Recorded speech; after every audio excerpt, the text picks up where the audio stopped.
Welcome to the Proven Podcast, where it doesn't matter what you think, only what you can prove. Andy proves today that AI doesn't mean artificial intelligence.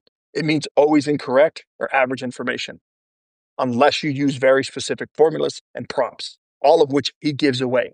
He reveals his systematic approach that delivers 10 to 1,000 times better results. The show starts now. On this episode, we're going to have someone who absolutely kicks my ass. There's just no way around this. Individuals who are light years more intelligent than I am. Andy is one of those people. Welcome to the show. I'm glad to be here. I love the topic. I'm a long time digital marketer, and I'm going to show you now, in the next few minutes here, just the best, most effective, most useful things I've done with AI. And, just a bit from now, you'll have all the prompts and all the methods right in front of you. Before we go in and break down all the prompts, I kind of want to share with the audience what I ran into. You sent over kind of your PowerPoint of what you teach off of. And it was a bit like being a caveman walking out of the cave and seeing a space shuttle. It wasn't seeing fire. It was seeing a space shuttle. For so many of us, AI means, artificial intelligence. And the reality is it's not artificial intelligence, it's average information. And what I've learned from you in a very short period of time is that's my fault. I didn't train it in a specific way. I don't know how to use prompts. It's like walking into Home Depot and saying, I'm going to buy a hammer. And that's all that good that Home Depot is for, because I can hang a picture versus I can build an entire community. And you've mastered that. And you're going to kind of show us exactly how to do that step by step. If there was one part of AI that was just the most magical and you would use it just for this, like this is the one thing that's good. If it's email marketing or funnels or any of that, what's the one thing that's right? This is what changes the ballgame for all your clients and what you've done. Yeah. AI can do something that human brains really can't do well, or in certain cases can't do at all, which is gap analysis. Very, very difficult for a human to look at an asset, any marketing asset, and say what's missing from that thing. AI can do that beautifully. But the trick is, and Charles, we're about to jump in, you have to train it first on your audience. You have to teach it. It has to know what your audience's information needs are before you can write that prompt that says, to what extent does this landing page meet or not meet the information needs of this audience? So I'm going to do persona-driven gap analysis on virtually anything, any landing page, any blog post. And then we can do it basically on the entire internet. It's amazing that it works. You can say, what's missing from the internet? What's not covered on the big blogs that's important to my audience? Super fun. I love that you're getting inch wide, mile deep. There's so many of us like, oh, my grandmother makes these amazing cookies and my whole family likes them. Therefore, I'm going to start a company. And no, you need to know exactly who you're selling to, exactly what the information is, what pain they're in. And most of us aren't doing that with AI. So we're getting average information. We're not getting exceptionally targeted because we have no idea what the prompts are. We have no idea how to set it up. For those of you who are listening to this, you're going to need to go to the website because he's literally going to show us. So there's only so much I can kind of say, this is what's going on. It's kind of like when you're listening to a baseball game or the Super Bowl on the radio. Any of you have ever done that? Probably had it. You're missing out some really cool stuff, at least the cheerleaders. So this is going to show you exactly in detail how to do that. So before I take away too much of your time, let's get into it. Rock and roll. Please, by all means, continue to kick my butt because it's brilliant. Okay, here is our little thesis. And I'm going to start with a sample business. Right now I'm looking at, on my screen, I've got like a sample company. I picked this at random. We're going to be a spaceport the next few minutes.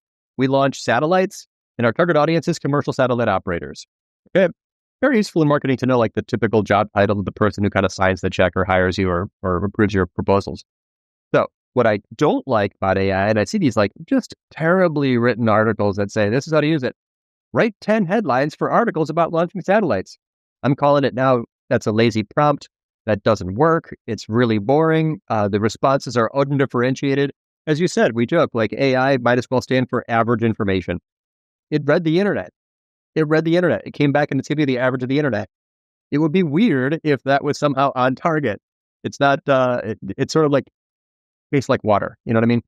So what we're going to do instead of that is to train it to teach it about our target audience. And if you have a documented ideal client profile, if you have like battle tested, sales tested personas, as long as you have, I'm just going to use ChatGPT here. As long as you have a ChatGPT Plus account, you can just upload that file and now it has it. And you can use that, right? That's, but if you don't have that, I've got a prompt for you that will help you do that. Here's my persona prompt, we'll call it. Build me a persona of a job title, commercial satellite operator, at an industry and company size, billion-dollar global telecom, like a mid-market telecom, with a goal and responsibilities. They're responsible for launching satellites, planning launch missions. And what they need. They need help deploying communication satellites. They're considering new launch services providers. Now, the next sentence is kind of important. List their hopes and dreams, their fears and concerns, their emotional triggers, and their decision criteria for hiring spaceports and satellite launch services companies. How they buy, what they care about. I want to end up here with a persona that lists their prioritized information needs. A little bit different approach. What I love about this is so many of us are using that AI, and it's a bit like going and buying a pair of Air Jordans and then just expecting to walk out on a basketball court and being able to dunk. I mean, I'm 6 foot and I have size 13 feet. It's a take an act of God for me to touch the rim. But we have this expectation with AI that we're just going to go in and we're going to type in, write a perfect sales funnel for me, or give me the copy or do this. You haven't done the work. We talk about this. You don't want to save the 10 minutes. Don't worry about that. Training to do this. And one of the things we talk about all the time is people don't buy products and services. They buy stories, identities, and ways out of pain. So you literally went in and the bottom says list their hopes, their dreams, their fears, their concerns, and the emotional triggers, because that's going to draw what it actually happened. You're teaching the actual AI to start thinking differently versus very detailed and average. And if you want the average from the internet, you're going to get average results. And that's, as you've said a million times, the goal isn't to 10x. The goal is that your goal is to 100x it. So again, just by this prompt alone, which I'm curious, how did you learn these prompts? So you just got bored, or how'd you do it? Well, this is probably the 8th version of this prompt. I keep hammering on this. You just highlighted one of the things that I added most recently, which is the emotional triggers. My early versions of the prompt didn't have this in it. I've been teaching AI now for more than a year, and so I can, making presentations and feeling the pressure to present something. Just to keep improving, keep adding to it. I think this will probably continue to evolve, but it's just trial and error. Combining hopes and dreams, combining fears and concerns. Basically, marketing is effective when you do things like answer questions, address objections. How on earth could it answer questions and address objections without knowing the audience? So the magic is just kind of having a persona up front first. When you put it in, weirdly, it's almost always named Alex. In ChatGPT, it always said, so don't be surprised if your persona is named Alex. You'll have that. So next thing, do not trust this. It will be wrong. It's inaccurate. It's obviously going to be inaccurate. It doesn't know you specifically yet, right? So you have to improve it. To confirm that, I contacted one of my old friends and persona marketing expert, Ardith Albee. And I did that in front of her. And I said, Ardith, rip this to shreds. I want to improve it. And she said, Andy, what are you doing? How do you know that's accurate? You didn't validate that. Is that your persona? Is it your competitor's persona? Go check it with your customers. I don't trust this. Ardith, thank you. Huge love. I agree. I don't trust it either. Don't trust it. Don't trust AI. Trust yourself. You know your audience. AI does not yet know your audience. So whatever's wrong with it, you have to fix it. Tell it to improve it. Add the following, right? In minutes of research, I found out that commercial satellite operators care about risk, insurance, right? Like that. Okay. Add the following decision criteria, and I just put those things in. Okay. Geopolitical considerations matter to global telecom companies. Put that in, right? Give it those things. And then it adds that to the persona. Now, work hard on this because garbage in and garbage out. Again, I'm not really trying to become that much more efficient here. You'll see in the end, I actually become, you'll get superpowers following this process. But the goal is not here to save time. I'm going to spend as much time as it takes to make this thing good. When I trust it, or when it's good enough, you can ask it anything, day or night. It's breathtakingly useful to have a synthetic version of your target audience that you can just talk to whenever you want. What information would help you do your job? What social posts do you like to click on? What queries do you type into Google? What research studies could I publish that would help you do your job better? What do you hate? This is a good one, Charles. What do you hate about looking for commercial for launch companies? We should all know what our audience doesn't like about looking for our services, right? They have pain even looking for us, right? So let's know that. Great. We like it. It's working. Save it. Keep it forever. You can name that prompt on the left-hand panel if you're in ChatGPT. You could copy and paste it out into a PDF and share it with your team that they can use every time. Here's our, final approved, official AI-friendly persona guy. Right. Load this every time. Yeah, before you ask AI to write you a headline, before you ask AI to evaluate your email copy or whatever you're doing, right? Because you can share it with your team. I think there's also a Teams version now of ChatGPT where you can maybe, that becomes a prompt that other people can use. Everything now that I do, I'm going to do in that conversation. I'm going to do it below. I'm not going to start a new one. I'm going to keep this one and have all of my subsequent prompts happen there because now this is the conversation that knows who I'm trying to reach. So you've made a filter that's based off a persona. So everything that comes through it now works. So for those of you at home who are trying to figure this out, it's kind of like, hey, I want to be phenomenal at sports. Well, what sports are you talking about? Tennis? Are you talking about swimming? Are you talking about a hockey player? Because there's a huge difference between, I can get the best hockey players in the world, give them the best pads and the best skates, put them out there and say, congratulations for swimming today. They're going to lose. They just won't survive. So teaching AI to filter through this, you now have a persona that everything's going to filter through. And the fact that you can save it and share it with your team, I didn't know you could do that. It just makes scaling so much easier. Yeah, I love that metaphor. I might steal that. It's Single. It doesn't know. It doesn't know until you train it, right? It would be weird if it worked, right? If the outputs were very good until you know this. Okay. The next step, I'm taking what people do with one simple, foolish, lazy prompt and breaking it up into several steps to get a far better result. So next, I'm going to ask it about the persona's information needs. I'm going to do some ideation, right? Brainstorming. It's actually surveys show this. This is the most common use for AI right now in marketing is to brainstorm topics and ideas and just ideation stuff.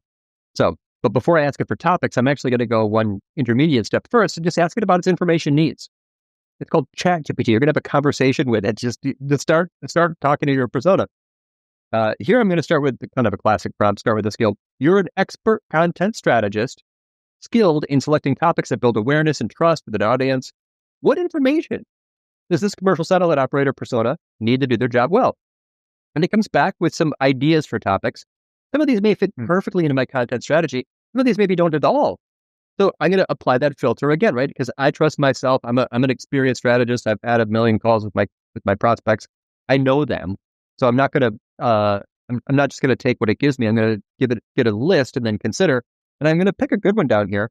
Risk management and satellite launches. Assessing and managing risks associated with launches. Strategies for backup or recovery in case of failed launches. Maybe I know for sure. Bingo, that's it. Put my finger on it. That's what my audience needs. Now I'm ready for the prompt. Suggest 10 articles on the topic. These will capture the interest persona. Yep. Now we're finally at the point where you're going to ask it for topics. And I like these little words to add.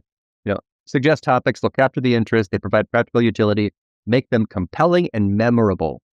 Everyone's got their own favorite words. The words matter a lot. Those are words that I like. Words matter. They matter. Compelling and memorable, right? I'm trying to stay top of mind. I'm not doing this for fun. So far, you didn't just say, hey, give me a bunch of articles. You created a persona. You then asked the persona, hey, what do you need? And then you narrowed it down because you already had the information from the research that ChatGPT gave you. And it's like, now creating articles that are most likely going to have a better engagement because you're doing it based off of if it's compelling, if it's memorable. Again, in marketing, feelings matter. The emotions matter. What you're doing. I tell people all the time, don't be vitamins, be Advil. If someone has a headache, don't offer them vitamin. Eliminate their pain and then enroll them in. You have to eliminate their pain first. It's so important. So when you're talking about compelling and memorable, trust me, eliminate someone's pain, they will love you for a very, very long time. That's another good one. So in that process, I did the persona, I got the information needs. Now I took one of those information needs and put it in here and asked for topics on that specific information need. And all the responses, assuming that this is what my company cares about and the value we provide in the world, fit quite well, right? On my screen here is a list of topics that might align perfectly because I kept filtering. I didn't trust it. I kept editing. I kept improving the answers it gave me and narrowing down to that specific thing. So these, in theory, are like way more on target than you would have gotten if you'd just written that lazy prompt, write me 10 headlines. So weird idea. Start with your persona, talk to it about your persona's information needs, and then look for topics that align with those information needs. And obviously, those will also align with your content strategy, the things that you care about, the things where you have good examples or research or strong opinion, which is another fun segue. The strong opinion topic is one that doesn't fit everyone's content strategy, but something tells me, Charles, I think you're going to like this one. I'm going to jump to, yeah, it's good.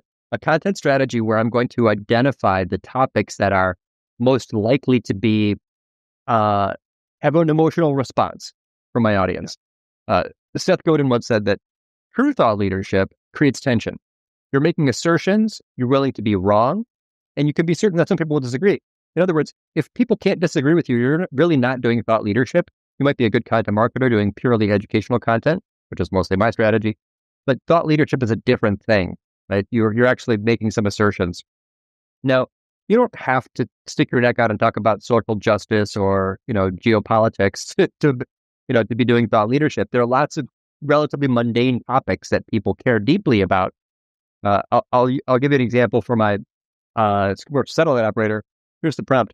What are some relatively mundane, almost trivial space industry topics that professionals have very strong opinions about? The answers are actually charming. Units of measurement? I no doubt, right? There's bar fights in NASA about this, right? Naming conventions? What are people names, spacecraft and celestial bodies? It's so interesting. Like, it quickly shows you the things. What a great output. So you can actually hear a conversation without kind of, taking on the world. I've been to JPL. I don't think those guys are having bar fights. They're adorable, but JPL is not going to do that over in NASA. These are brilliant individuals. They're not having bar fights. We'll talk about, because you're talking about scaling and making this important that, most of us aren't selling satellites. How do you do this? How do you scale it in an effective way? And the two examples I would always give is when I'm on stage and I'm talking about, who changes everything, I always tell people, I'm like, why is bullshit? It just doesn't work. If you're trying to find your why, it's an ineffective thing. It does not work for you. And there's a lot of people who think finding your why is the most important thing. That was an idea that was polarizing. The other thing I did was I sat there and I said, hey, at the time I was a 42-year-old guy without chesticles. How am I going to grow 100,000 followers on Instagram in less than 60 days? So now all of a sudden I'm going to be outside of the norm enough that's going to get their attention. It doesn't, to your point, it doesn't have to be political. I don't have to say, oh, the right or the left. That's right. You don't have to. You just have to you have to be the lighthouse amongst all the fog. You just have to stand out a little bit. Be the signal, a noise, and using the ability to say relatively mundane, almost trivial ways, but have very strong opinions about, that allows you to be that signal against the noise. And you don't have to always piss people off, or you don't have to show a bunch of skin. That's not how, there's ways to do this that are practical, that are effective, and endearing. So there's ways to do that. Yeah, and in the end, you can actually trigger conversation, and conversation triggers algorithms. If you've ever seen something go bonkers on social media, it was probably checking this exact box. It just, people feel strongly about it. People start talking about it. People start reacting to it. It starts a conversation with comments and comments on comments. That's what the platforms want. So the examples in my career where I've done this, it's led to just breathtaking visibility, right? Like, I did a video and an article about like why you should remove dates from your blog because it makes it kind of look older faster. It's if you publish evergreen content, you don't really need dates on there. And if you want to put a date in, you can put it in the headline or in the body of the article. Holy, I've got hundreds of pretty angry comments on YouTube. And YouTube decided, hey, world likes this one, and showed it to hundreds of thousands of people. Why? Because I just was a bit more assertive on a pretty mundane topic. You get the idea. The subsequent prompts are also similar, but definitely worth trying. These are magic. Totally worth experimenting with. What questions are people in my industry afraid to answer? What false things do people in this industry believe to be true? We're plugging in the industry in each example. What are the most common assertions in this industry that are least likely to be supported with evidence? Hey, maybe I can produce a piece of research on that, right? That would be just catnip for journalists and trade publications. What are the most important? Here's the one that I love. This is almost my favorite, Charles. This is where I'm going to do gap analysis on the internet in my industry for my topics. What are the most important topics in this industry that are the least likely to be covered by the popular blogs? Literally, I don't think a human can do that. You can't read the whole internet and come back and say what topics are least likely to be covered by the big blogs in your category. And then this is also a really fun word to put into a prompt. What counter-narrative opinions on this topic are least likely to be discovered by bloggers and thought leaders? In other words, what assertions could you make that would literally be different from what the audience expects, that what others are not doing? I don't think there's anything except AI for which you can do persona-driven, industry-specific gap analysis on the body of work for your whole category. This is unique. I also think what's unique about this is the way you're approaching it. Everyone asks, like, what does GPT stand for? And I just realized in this call, like, who cares about what GPT stands for? It's the chat. Have a conversation. Every single one of your questions starts with the same word, which is what? You're giving the conversation, where most people, me, have just gone to AI and say, do this, do that, rewrite this, and they're giving command. That's not a conversation. That's not chatting. You're starting this as actually viewing this as an entity, going, hey, you're going to help me out. We're going to have this conversation. You're going to be Hal. Please don't lock me outside and open the door. But you're going to see everything with this what. And you're going to ask these questions and have it fill in the blanks for you versus telling it what to do, which is a completely different way to use AI that I've ever seen anyone do. I remember when I was reviewing this, I sat there and I kept circling what over and over and over again. I was like, oh my God, he's having conversations with it. So these are just, if you just did these, it would change things magically. If nothing else, just try these prompts. I think that the fact that we're all sort of accustomed to the UX of search and we query things, we see a little box and we type in a query, but this is completely different. It's a different paradigm. Prompts and queries, not at all the same thing. What we're in ChatGPT, you're really going deeper, right? It gives you a thing, it's not right. You tell it to correct it. No. Or you ask it how it got there. Or you tell it to show its thinking. You can continue.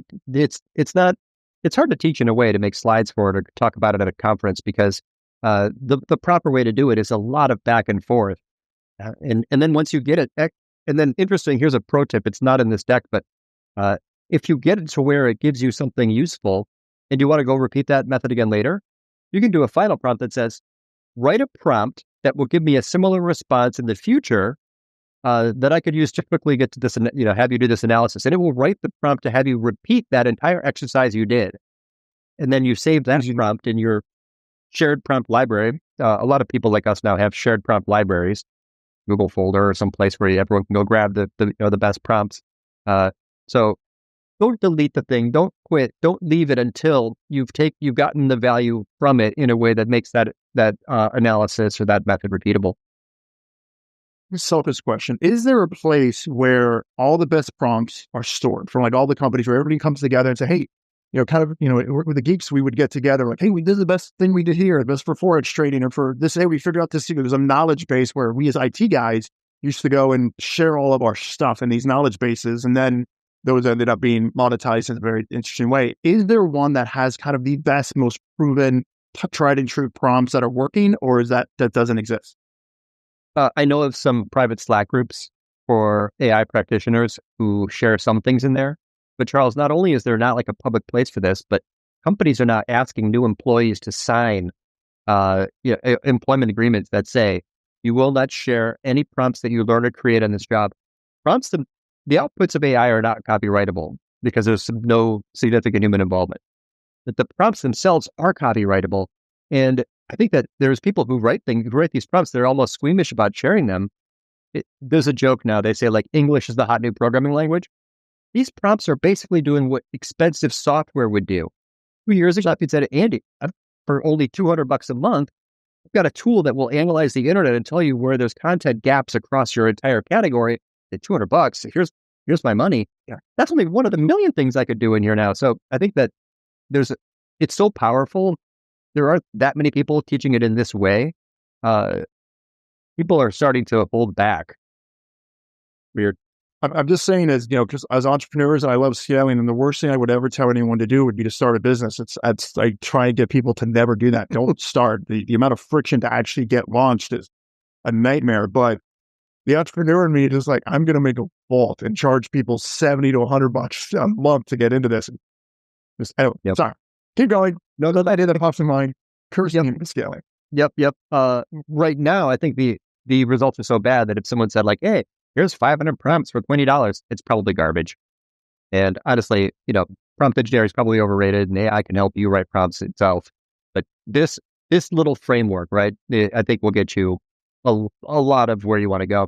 Also, I learned a lot of what I learned about AI by experimentation, but also by contacting people I knew that were using it and doing little knowledge swaps. Like, hey, can we talk for 10 minutes once a month and I'll show you what I'm doing and you show me what you're doing.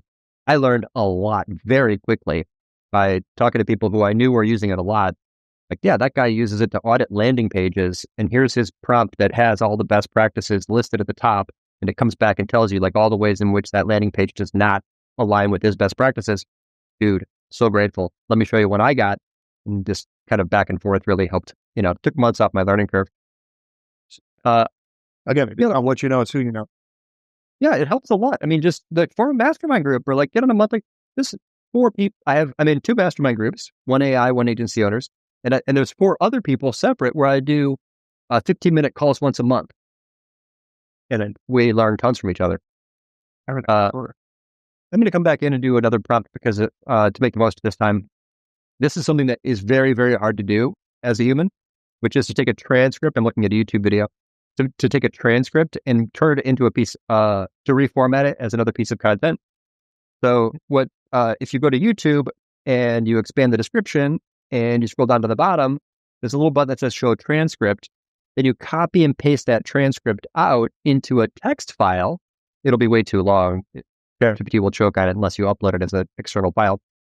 Upload that as a text file, and then you can say, suggest article titles based on that, or write a summary.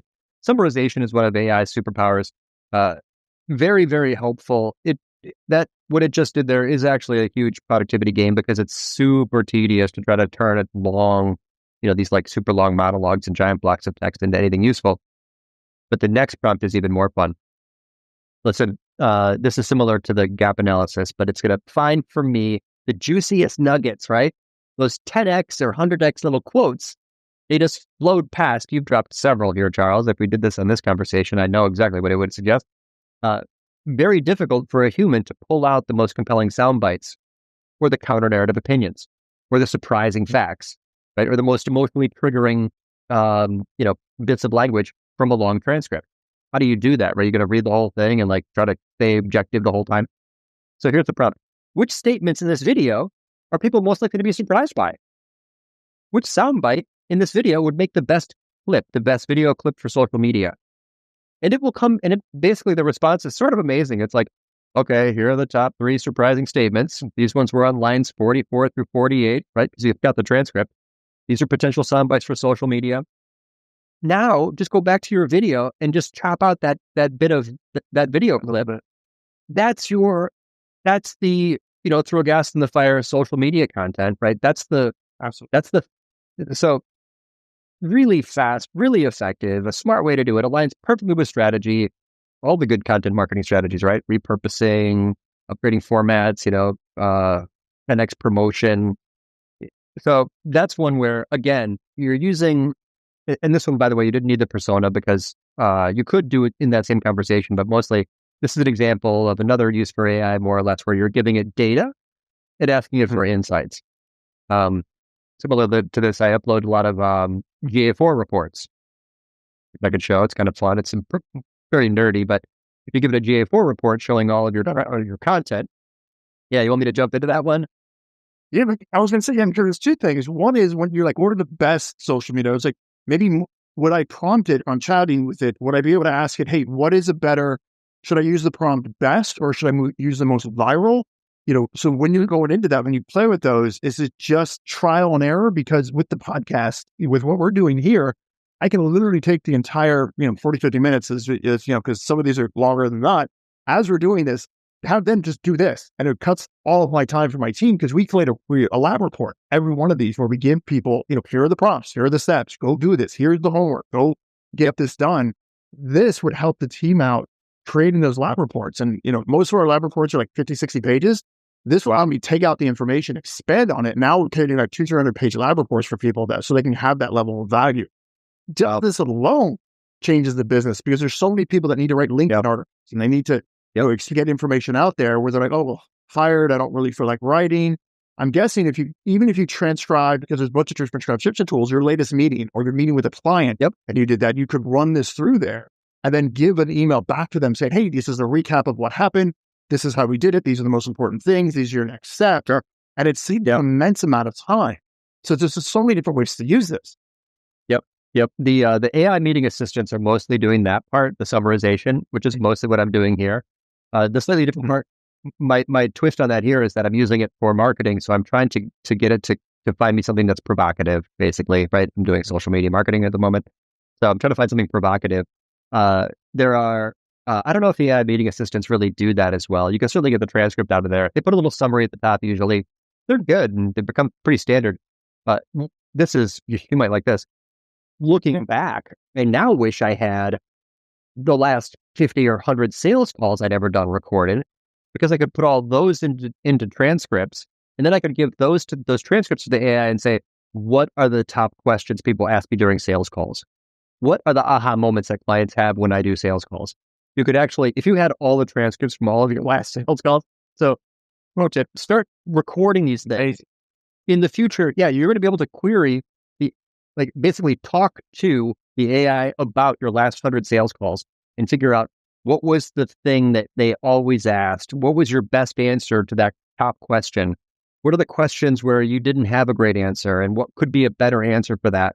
So the value of that, I mean, probably is greater than anything else we've discussed so far. I don't have all that data yet, but going forward, we should be saving more of our language, chunks of language, so that you got a big enough, body of stored language, you can start getting insights from it. I'll give you another example. Are these the words that I use? Is this what are the best words to use in these? Are they specific to, are these just my techniques, or do I need to adapt those for myself? Big picture, I'll show you what one of my friends, Justin Rondeau, conversion optimization master. He's done literally thousands of A/B tests in his career.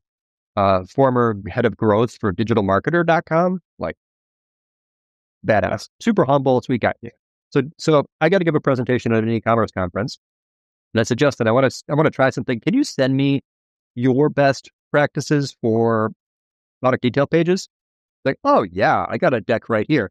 Sends me his deck on how to make the perfect product detail page. It's 148 pages. This is not a prompt, but at 90 minutes later, sitting there right before breakfast and my kids wake up, I went through the whole thing and turned his 148-page deck into a prompt for auditing e-commerce product detail pages. This is basically everything from his deck, and it's on screen right here. This is the prompt. It's got everything. You're a conversion optimization expert. You're skilled in maximizing sales from e-commerce websites. You can evaluate product detail pages against trust and conversion. Here's a 15-point checklist. The checklist is broken down. So what the prompt is basically best practices from my perspective, or from the experts. And then at the bottom, it says, I'm giving you a screenshot of a product detail page. Provide a detailed audit. Screenshots you can take out of, I'm using a Chrome extension. There's a bunch of them to scrape a page and then give it the image of that page and then say, provide a detailed audit. And then rate the extent to which this page meets or does not meet the criteria on this checklist on a scale of 0 to 5. Visualize it on a colorful matrix, which it does. Or I'm going to give it product information and say, create a draft of an e-commerce product page for the product. So basically, you take some of these great prompts are combinations of your best practices that you convert into a prompt for auditing an existing thing and finding gaps, making recommendations, or for creating a new thing and creating a draft, which you then obviously have to edit because you don't trust AI. You got to, use your own brain. So that approach, these prompts look, I show these to people who are like, wow, that's a crazy detailed prompt. Why don't you write a shorter prompt? Because I need to teach it what quality looks like before it will come back and, meet my standards. I might be different from other people. So that idea is just so maybe the time that we've had so far, we've already identified that you're different than most people. Let's get that out of the way really quick. So I know we're really close on time, and you don't have a ton of time here because you got a hard stop coming up. When you're going through here, and I would love to give all of this information out and steal hours of your day to do this. As you go through this, what are some of the things that, if you're at home right now, if you're sitting down and you're a relatively small business owner, you're making, you cut the thing and you've made your 7 figures and you're stuck and you're trying to scale that next one. You're trying to figure this out. What are some of the tools? What are some of the resources? Because you got to try to be respectful of your time, that you would say, hey, go do this, or hey, do this. I know you got to, you're redesigning your book, and that's going to be coming out, and the podcast will be out beforehand. And when your book comes out, we'll just bring you back and we'll have more time to do this. Mm-hmm. What are some of the things that, if you want, what are some of the things that you would tell someone who just woke up going, oh my God, this is chat. I'm actually having a conversation. Other than the prompts that you've given and change some of that, and we'll put this all in a lab report. Some of the things you would do, okay, this is what you need to do right now. This is vitally important. Yeah. Set your expectations close to zero for quality outputs until you have trained AI on your audience or your best practices. We do not live in a world where you can type 10 words and it does your job. I don't know if you want to live in that world anyway. Really, like that's when people start to freak out about like labor market impact. AI still needs, it's a tool like many other tools, and it's a really powerful, useful thing if you use it in a way that is strategic. And we're going to begin with the end in mind, as you said. And Charles, say that one more time. I love that. People don't buy products and services; they buy Stories, identities, and ways out of pain. So how could you possibly sell that unless you know this person, right? What's their pain, right? What do they care about? What's the true story? We sometimes say there's a true story in the life of every visitor to every webpage. So when you know that, when you know their context, now you can help them. Before that, I saw it. It's almost a joke, but there's a tool out there that will build you a website from a prompt, the entire site. It like makes images or picks stock photos and writes all the headlines. So you just type in like, we are a marketing automation company, and it makes a thing, and it's garbage. Why is it garbage? Because it doesn't know your audience. That's why we don't have the same website. It doesn't know their pain. So step one, train it on the audience, or if you're doing analysis, trade it on your best practices. Once that's in place, keep experimenting, keep trying different things. And when you find something that works, save it, copy that prompt. It is like code. It's our shared prompt library is called the Codex. It's like, it is like programming languages, right? Take that, keep it, share it with your team, do little lunch and learns, or make sure everyone in your company knows that these are, we've got 55 employees who have wildly different skill sets, from programming to project management to sales. Everyone has different use cases, and AI has infinite use cases. But if you have a way to collaborate and keep experimenting, keep trying new things, and keep teaching each other, and maybe you're a solo pro, great. Jump on calls with people like me or Charles or anyone, right? Like, hey, do you have 10 minutes, or can we do a monthly 30-minute call to trade all of our best notes? Right? The people who do this now, right? This is early, 2024, early days. We just got up and had breakfast, right? What happens in the next 5 years? You're going to be in a far better position for it. Yeah. There's have you ever Amara's law? Roy Amara was a computer scientist at Stanford, like in the 70s, and he said people overestimate the impact of technology in the short run, and they underestimate the impact in the long run. Vastly. And I think people also underestimate understanding the persona. People walk away, they're like, oh, this is the greatest new tool, this is the greatest new this. And we talk to people, and again, if you live in the United States, make it really easy for you. If someone has a pickup truck, who do they vote for? You know the answer. If someone has a Prius, who do you vote? You're not going to market to the pickup truck guy the same you're going to market to the Prius. It's a completely different thing. But if you're going into ChatGPT, you're going to AI going, give me a website or a funnel or an email or whatever it is, without training it on this and having those conversations, you're not going to get. I mean, you might get lucky, but it's kind of like fishing with dynamite. So it's just not going to work out well for you in any way, shape, or form. All right. Before you take off and disappear, I know you get off here. How do people get a hold of you? Where do they get more resources? I know you're redoing the books. I can't plug your book.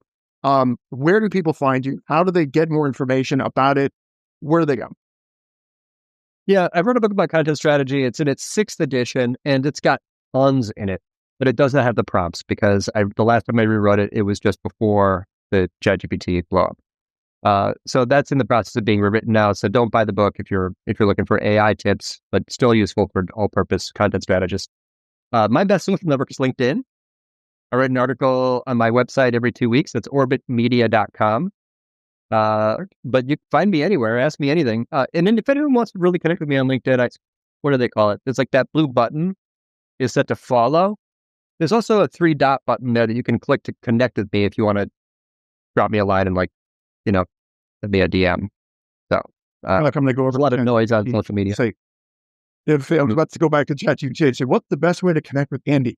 And then have it list out the most effective way that will get his attention, that he responds to the most. And then just keep going through that before I even reach out to you. It's kind of like how I'm thinking. Oh, that one you can take a LinkedIn profile, expand all the sections on a LinkedIn profile, take a full page screenshot of it, upload it to ChatGPT.